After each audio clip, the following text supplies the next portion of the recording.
আমি যখন ছোট ছিলাম তখন আপা রুমে আমায় থাকতে দিত। আপা আমায় প্রতি রাতে গল্প শোনাতো, কিন্তু আমার বয়স যখন 14 তখন আমি ক্লাস 10-এ পড়তাম। তারপর পর থেকে আমার আপা আমায় তার রুমে থাকতে দিত না। আপা বলতো, তোর এখন বয়স হয়েছে, তুই তোর রুমে ঘুমা। আমার তখন কিছুই ভালো লাগতো না। একদিন আমি সন্ধ্যা হতেই আপার রুমের কাঠের নিচে শুয়ে রইলাম। রাত যখন গভীর হলো, আপা তখন ঘুমে বিভোর। আর এই সুযোগে আমি, তাহলে মূল ঘটনাটি বলি। এটি আমার জীবনের একটি সত্য ঘটনা। আমরা 3 ভাই বোন। আমি সবার ছোট। ভাইয়া আর আপার সাথে আমার বয়সের পার্থক্য প্রায় 14 ও 13 বছরের। ছোট বলে সবার খুব আদরেরও ছিলাম আমি। ভাইয়া আর আপার খুব বেশি ভালোবাসা পেয়েছি আমি। বাবা একটা সরকারি কলেজে ইংরেজি পড়াতেন। ভালোই নামডাক ছিল তার। বাবার চাকরির সুবাদেই শহরে আসা তার। আমার মা একজন গৃহিণী। বাসা ভাড়া, পড়াশোনার ব্যয় বাবদ খরচ পড়ত অনেক। তাই বাবা বাসায় ব্যাচ পড়াতেন। অনেক স্টুডেন্ট ছিল বাবার। 4 কামরার ফ্ল্যাটের একটা কামরা বাবার পড়ানোর জন্যই ফিক্সড ছিল। আমার যখন জন্ম হলো ভাইয়া তখন ক্লাস 10-এ পড়ে আর আপা সপ্তমে। আপা আর ভাইয়া সারাক্ষণ আমাকে নিয়েই পড়ে থাকত। আমি ছিলাম ওদের খুব আদরের ছোট ভাই। আমার সবুজ নামটা আপা আর ভাইয়াই রেখেছিলেন। আপার নাম সাদিয়া আর ভাইয়া রবিন। ভাইয়া অন্য সব ছেলেদের মতো বাইরে যেত না। কোনো আড্ডায়ও কখনো দেখা যায়নি তাকে। পড়াশোনায় ব্যস্ত থাকতেন সারাক্ষণ। আর বাকি সময় আপা আর আমাকে নিয়েই কাটত তার। আপা খুব শান্ত স্বভাবের ছিলেন। আপা অনেক সুন্দরীও ছিলেন। আগুন সুন্দরী যাকে বলে। আপাকে যে কোনো ছেলে দেখলে বিয়ে করতে চাইবে চোখ বুজে। বাবার মতো হয়েছিলেন। বাবার উচ্চতা, গায়ের রং, চেহারা সব আপার মধ্যে ছিল। ভাইয়ার মতো আপাও পড়াশোনায় ভালো ছিলেন। আমার আম্মা খুব সাধারণ একজন মানুষ। নিরেট ভালো মানুষও বটে। তার সন্তান আর সংসার নিয়েই তিনি পড়ে থাকতেন। আমি আর ভাইয়া বাবার হাইট ছাড়া বাকি সব দিক আম্মাকে নকল করে এসেছিলাম। আম্মার গায়ের রং কিছুটা চাপা ছিল। আমাদেরও তাই। বাবা ছিলেন প্রচণ্ড রাগী, গম্ভীর আর চুপচাপ একজন মানুষ। বাবাকে খুব কমই হাসতে দেখেছি আমি। ভাইয়া আমি বাবাকে অনেক ভয় পেতাম। তবে আপা বাবাকে ভয় পেতেন বলে মনে হতো না। বাবা আসলে আপাকে অনেক বেশি ভালোবাসতেন। আপা ছিল বাবার গল্প করার সঙ্গী। আপা বাবাকে রোজ সকালে খবরের কাগজ পড়ে শোনাতেন। বিভিন্ন খবর নিয়ে আলোচনাও করতেন দুজন। আমি আর ভাইয়া বাবার চোখ এড়িয়ে চলতে পারলে বাঁচতাম। তবে আম্মা আর বাবার মধ্যে খুব মিল ছিল। বাবা এত রাগী হওয়া সত্ত্বেও কখনো আম্মার সাথে উঁচু স্বরে কথা বলেননি। বাবা কোনো কাজ করার আগে আম্মাকে জিজ্ঞেস করতেন, রুনা তুমি কি বলো? এটা করলে ভালো হবে তো? আম্মা বলতেন, তুমি যা ভালো বোঝো তাই করো। আহা, তোমার কি মতো? আর আপা যখন একটু বড় হলেন, আম্মা বাবা দুজনেই আপার সাথে পরামর্শ করতেন। আপা খুব বুদ্ধিমতী ছিলেন ছোট থেকেই। আমার বয়স যখন 8 বছর পেরোলে আম্মা অসুস্থ হয়ে পড়লেন। পরপর 2 বার অপারেশন করা হয়। আমার দায়িত্ব এসে পড়ে আপার উপর। সে বছর আপার আর স্কুলে যাওয়া হয়নি। 1 বছর গেপ হয়ে যায় আপার। মা অপারেশন এর রোগী, তার উপর আরও নানা জটিলতায় বেড রেস্ট-এ যেতে হলো তাকে। আপা তখন এক হাতে সব সামলাতেন। দাদাবাড়ির দিকে কেউ ছিল না। দাদা দাদি বেঁচে নেই আর বাবা একমাত্র সন্তান ছিলেন তাদের। আর নানু নিজেই অনেক অসুস্থ। অগত্যা আপাই আমার দেখাশোনা, মায়ের দেখাশোনা করতেন। বাবা একটা কাজের মহিলা রাখলেন, রান্না বাড়া আর বাকি কাজ করার জন্য। আমার খাওয়া, ঘুম, গোসল সব আপার দায়িত্বে ছিলে। মাকেও দেখতে হতো। তখন থেকেই আপার সাথে আমার গভীরতা আরো বাড়ল। রাতে আপার সাথে আমি ঘুমাতাম, আপা আমাকে বিভিন্ন গল্প শোনাতো, আর আমি গল্প শুনতে শুনতে ঘুমিয়ে যেতাম। আপার হাতে ছাড়া ভাত খেতাম না। সারাক্ষণ আপার সাথেই থাকতাম। আপা আমার বিন্দুমাত্র অযত্ন করেনি। মায়ের পুরোপুরি সুস্থ হতে 1.5 বছর লেগেছিল। আমি ততদিনে আপার ভক্ত হয়ে গেছি। আপাকে ছাড়া ঘুম, খাওয়া দাওয়া, গোসল কিছুই হতো না আমার। মা সুস্থ হওয়ার পরও আমি আর মায়ের সাথে ঘুমাতে যাইনি। আপা স্কুলে চলে গেলে বারান্দায় দাঁড়িয়ে থাকতাম। কখন আপা আসবে সে অপেক্ষায়। মা আমাকে গোসলের জন্য নিতে পারতেন না। মায়ের হাতে খেতামও না। মাঝে মাঝে ভাইয়া বুঝিয়ে খাওয়াতেন। মায়ের অসুস্থতা মায়ের সাথে আমার দূরত্ব বাড়িয়ে দিয়েছিল অনেকটা। আপাও আমাকে ছাড়া বেশিক্ষণ থাকতে পারতেন না। স্কুল ছাড়া কোথাও যেতেনও না। আমাকে ছাড়া আপা কোনোদিন খেত না। আমি না ঘুমালে আপাও ঘুমাতো না। আমার মাথার চুলগুলো ছোটবেলা থেকেই সুন্দর ছিল। আপা খুব যত্ন করতেন আমার চুলের। আমাকে খাওয়ানো শেষ করে তবে আপা খেতেন। আপা তার হাত খরচ আর টিফিনের টাকা জমিয়ে রাখতেন। সে টাকা দিয়ে আমার জন্য জিনিসপত্র কিনতেন। আপা নিজে সাজতেন না কখনো, কিন্তু আমাকে সাজাতেন। আমি খুব চঞ্চল ছিলাম। সারাক্ষণ ছুটাছুটি করতাম, জিনিসপত্র নষ্ট করতাম। আপার জন্য আমাকে কেউ কিছু বলতে ও পারত না। আপা পাশে না থাকলে ঘুমাতাম না বলে আপা আমাকে ঘুম পাড়িয়ে রাত জেগে পড়তেন। আমাকে আপা রোজ একটা করে গল্প বলতেন। বলতেই হতো, তা না হলে জেদ ধরতাম ঘুমাবো না। আপার কাছে রোজ আবদার করতাম যতীন্দ্র মোহন বাগচির কাজলা দিদি কবিতা শোনানোর জন্য। কেন জানি খুব ভালো লাগতো, আবার কষ্ট হতো। বাবাকে ভয়টা খুব বেশিই পেতাম। বাবা যখন ছাত্রদের পড়াতেন তখন দরজার পাশে গিয়ে দাঁড়িয়ে থাকতাম। কখনো বাবার সাথে চোখাচোখি হয়ে গেলে দিতাম ভু করে দৌড়। পড়াশোনার হাতেখড়ি আপার হাতেই। একটু যখন বড় হলাম, স্কুলে ভর্তি হলাম, বাবা মাঝে মাঝে বলতেন তার কাছে বই খাতা নিয়ে যেতে।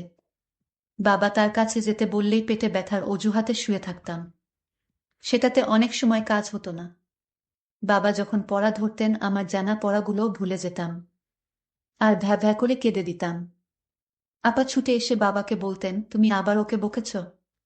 বাবা বলতেন, আমি তো কিছুই বলিনি, ও এমনিতেই কাঁদছে। আপা আমাকে সেখান থেকে উঠিয়ে নিয়ে যেতেন আর বাবাকে বলতেন, থাক, তোমার আর ওকে পড়িয়ে কাজ নেই। যেদিন উক্ত ঘটনা ঘটত সেদিন রাতে আর ডাইনিং টেবিলে খেতে যেতাম না। ঘুমের ভান ধরে শুয়ে থাকতাম।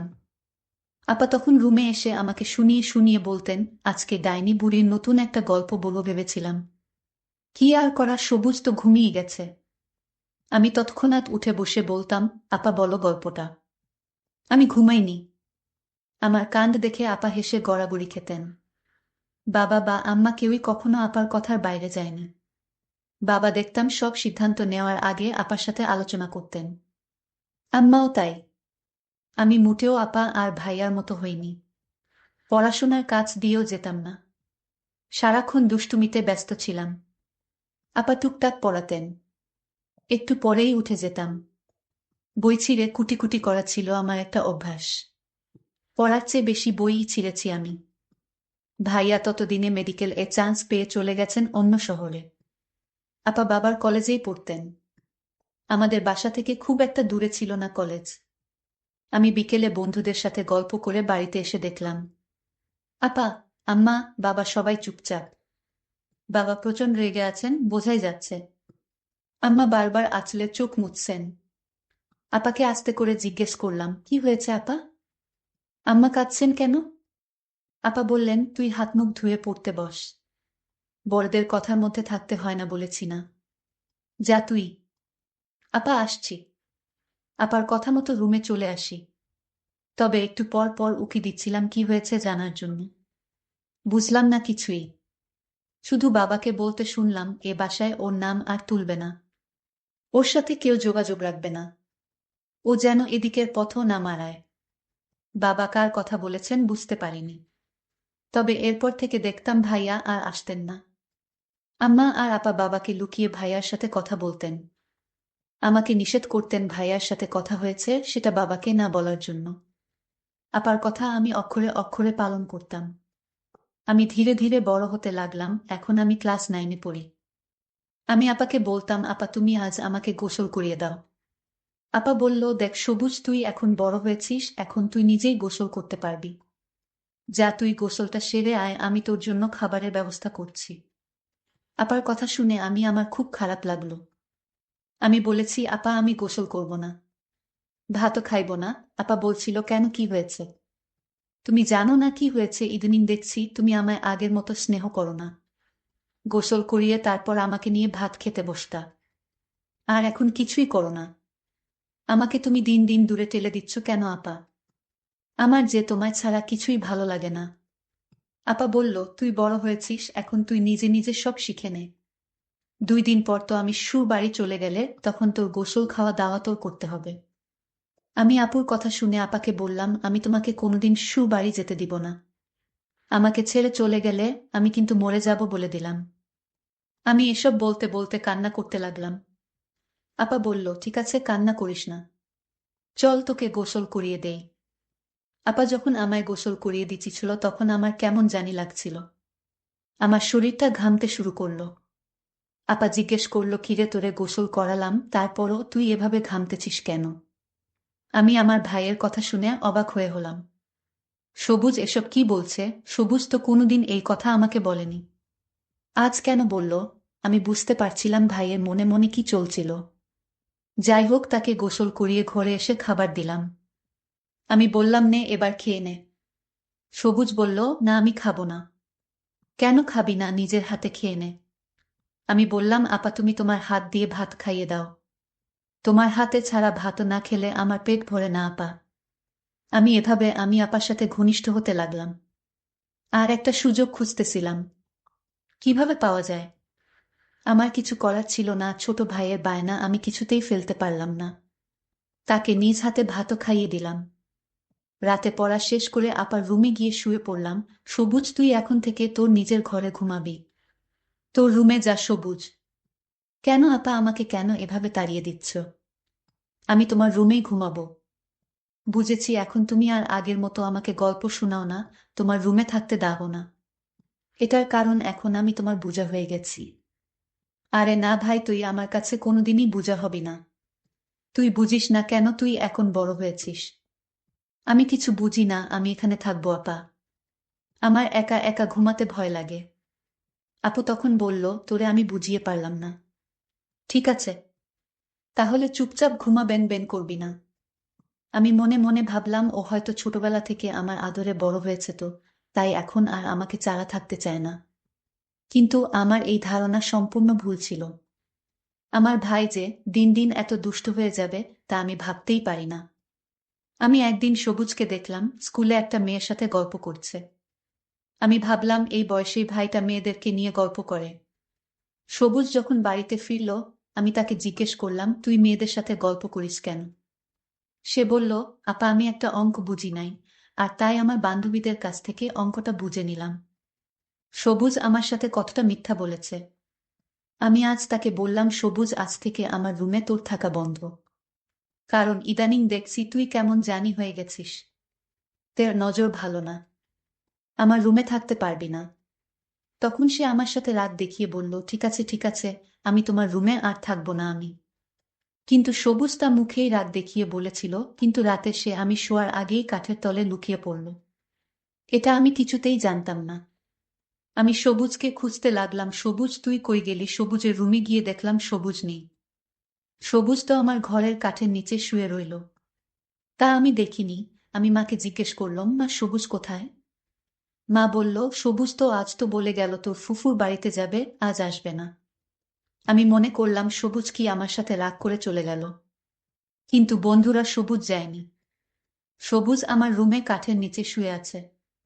কেন শুয়ে রইল তা জানতে পারবেন, এবং আমার সাথে কি করতে চায়। মার কথা শুনে আমি ভাবলাম হয়তো সবুজ তার ফুফুর বাসায় চলে গেছে, আর তাই আমিও নিশ্চিন্তে ঘুমিয়ে পড়লাম। আমি যখন ঘুমিয়ে পড়লাম তখন সবুজ কাঠের তল থেকে ধীরে ধীরে আমার কাঠে বসল। সবুজ দেখল আমি ঘুমে বিভোর হয়ে রয়েছি। সবুজ তখন ধীরে ধীরে আমার কাঠে বসল, তারপর আমার পাশে শুয়ে পড়ল। ঠিক তখনই সুকেশের উপর থেকে বিড়াল লাফ দিয়ে টেবিলে পড়তেই একটা শব্দ হলো। শব্দটা শুনে আপা লাফ দিয়ে উঠে এবং ভয় পেয়ে যায়। তখন দেখল আমি তার কাঠে শোয়া অবস্থায়, সবুজ ঘুমের ভার করে শুয়ে রইল। আমি তখন সবুজকে বললাম, এ সবুজ, তুই আমার রুমে কি করে এলি? আমি তো দরজা লক করে ঘুমিয়েছিলাম। তাহলে তুই এখানে কি করে আসলি? আমার তো মাথায় কাজ করছে না। সবুজের উদ্দেশ্যটা কি আমি তা খুঁজে বের করার জন্য। আমি সবুজকে বললাম, তুই আমার রুমে কি করে আসলি? সে তখন বলল, আপা তুমি যখন বলেছিলে আজ থেকে আর আমাকে তোমার রুমে থাকতে দিবে না, তখন আমি বুদ্ধি করে আমি তোমার কাঠের নিচে আগে থেকেই শুয়েছিলাম। কারণ তোমার রুম আমায় জাদু করে ফেলেছে। তোমার এই রুমটা ছাড়া আমার ঘুম আসে না। এসব বাজে কথা রেখে যা ঘুমাতে, যা তোর রুমে। আমি বললাম ঠিক আছে। আমার আপার প্রতি এক অন্যরকম অনুভূতি সৃষ্টি হলো। আপাকে চাই। পরের দিন আমি ভাবলাম আজ আমার যে করে হোক আপার রুমে থাকতেই হবে। আর আমার হিসাবটা সেরে নিতে হবে। আমি আজ সন্ধ্যা হতেই আপার রুমে আগে থেকেই আলমারির পিছনে লুকিয়ে পড়লাম। কারণ এখন আর আপা আমায় তার রুমে থাকতে দেয় না। বলে আমি নাকি বড় হয়ে গেছে তাই। আপা তখন খাওয়া দাওয়া শেষ করে আপার রুমে ঘুমাতে এলো। রাত যখন গভীর হলো, আপা যখন ঘুমিয়ে পড়ল, আমি আলমারির পিছন থেকে আস্তে করে বেরিয়ে আসলাম। আমি ধীরে ধীরে আপুর কাছে গিয়ে শুয়ে পড়লাম। আপু তখন গভীর ঘুম ঘুমাচ্ছে। এর মধ্যেই হঠাৎ আমি লক্ষ্য করলাম রুমে জানালা দিয়ে একটি ছেলে পিস্তল হাতে নিয়ে জানালাটা এক ধাক্কায় ভেঙে দিল। তার হাতে এত শক্তি ছিল। আমি তখন ঘুমের ভান করে শুয়েছিলাম আপুর পাশে। ছেলেটি এসেই আপুকে আঘাত করবে এই মুহূর্তেই আমি তার পিস্তলটা আমি হাতে ধরে ফেলি। তখন ছেলেটি আমায় এক ধাক্কা মারল। আমি আপার উপরে পড়ে গেলাম। আপা তখন জেগে গেল। ছেলেটি আমাকে তুলে একটা থাপ্পড় মেরে দেয়ালে ফেলে দিল। আমি তখন একটা পাথরের বল দিয়ে ছেলেটি মাথায় আঘাত করলাম। ছেলেটি তখন দৌড়ে পালিয়ে গেল। ছেলেটি আপার ক্ষতি করতে চেয়েছিল, কিন্তু ভাই হিসেবে আমি আপাকে ছেলেটির হাত থেকে রক্ষা করলাম। আমি মাথায় একটু আঘাত পেলাম। আপা তখন বলল, এটা কেমন করে হলো? আর তুই আজও আমার রুমে? আপা তুমি আমাকে অযথা সন্দেহ করছো। আমি তোমার ঘরে কেন থাকতে চাইতাম জানো? তোমাকে পাহারা দেওয়ার জন্য। আর তুমি আমায় ভুল বুঝতে, কিন্তু আমি জানতাম তোমার উপর এমন হামলা হবে। আর তাই তোমাকে রক্ষা করতে তুমি জায়গা না দেওয়া সত্ত্বেও আমি লুকিয়ে তোমার রুমে থাকতাম। তার একটাই কারণ, আমি তোমার ক্ষতি হতে দিব না। তোমার যদি আজ কিছু একটা হয়ে যেত তাহলে আমিও মরে যেতাম। কারণ মায়ের আদর দিয়ে তুমি আমায় বড় করে তুলেছে। আমি তোমাকে ছাড়া কেমন করে থাকি? আপা তখন আমাকে জড়িয়ে ধরে কান্না শুরু করলো আর বলতে লাগলো, তুই আমায় এত ভালোবাসিস, আজ তোর নিজের জীবন বাজি রেখে নিজের বোনকে বাঁচাইলি। আমি হাও মাও করে কান্না করে বললাম, আপা আমি তোকে কিছুতেই হারাতে দিব না। যেদিন ওই ছেলেটি আমাকে হুমকি দিয়ে বলেছিল তোর বোনকে বিয়ের প্রস্তাব দিয়েছিলাম, আর তাই তোর বোন আমাকে থাপ্পড় মেরেছিল, এর প্রতিশোধ আমি তোর বাড়িতে গিয়েই নিব। আর তখন থেকেই আমি তোমার রুমে থাকতে চেয়েছি, কারণ আমি জানতাম ওই ছেলেটি যে কোনো সময় রুমে এসে তোমার ক্ষতি করতে পারে। আর তাই তোমাকে পাহারা দেওয়ার জন্যই আমি তোমার রুমে তোমার বিনা অনুমতিতে থাকতে চেয়েছি। আপা গর্ব বলল, প্রতিটা ঘরে ঘরে যেন তোর মতো ভাইয়ের জন্ম হয়। বন্ধুরা, আজকের গল্পটি কেমন লাগলো তা অবশ্যই কমেন্ট করে জানাবেন। আর এরকম নতুন নতুন ভিডিও পেতে আমার চ্যানেলটি সাবস্ক্রাইব করে পাশে থাকবেন। ধন্যবাদ।